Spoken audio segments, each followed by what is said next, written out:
Coucou à toi, Balam. Allez, c'est parti. 3 ans de thérapie en 60 secondes, version femme qui se raconte des histoires. Numéro 1. Tes parents ont fait de leur mieux. Eh oui, on t'a quand même bien cabossé. C'était leur première vie, zéro mode d'emploi. Alors ne leur mets pas tout sur le dos. Ramasse ce qui t'appartient. Répare ce que tu peux et avance avec toi-même. Numéro 2. Personne ne va venir te sauver. Pas de mentor magique.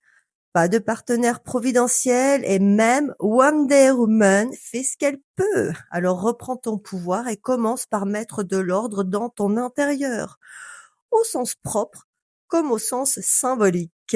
Numéro 3. Poser ses limites. Ce n'est pas ghoster, c'est dire oui ou non. Et surtout répondre clairement. C'est ça la maturité émotionnelle. Numéro 4.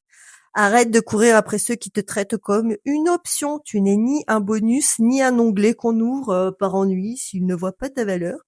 Laisse-les jouer ailleurs. Numéro 5. L'amour-propre. Ce n'est pas que le maquillage et le parfum. C'est te coucher sans scroller jusqu'à 2 heures. C'est nourrir ton corps plutôt que ton anxiété. Être intègre. Respecter ta santé. Répondre à la personne qui te bouscule. Parce que grandir, ça pique. Numéro 6. Tes émotions ne vont pas te tuer. Pleure, hurle, laisse sortir. Ce qui détruit, c'est retenir, minimiser, refouler. Les émotions sont faites pour circuler, pas pour croupir en silence. Numéro 7. On ne se trouve pas, on se construit en avançant vers ce qui nous appelle, même quand c'est flou, même quand t'es crevé. Il y a des jours avec, il y a des jours sans, et les deux t'apprennent quelque chose. Numéro 8. Souvent, ce n'est pas profond. C'est peut-être que tu es juste épuisé, affamé, que tu as besoin de silence. Alors repose-toi avant de prendre une décision qui pourrait tout changer.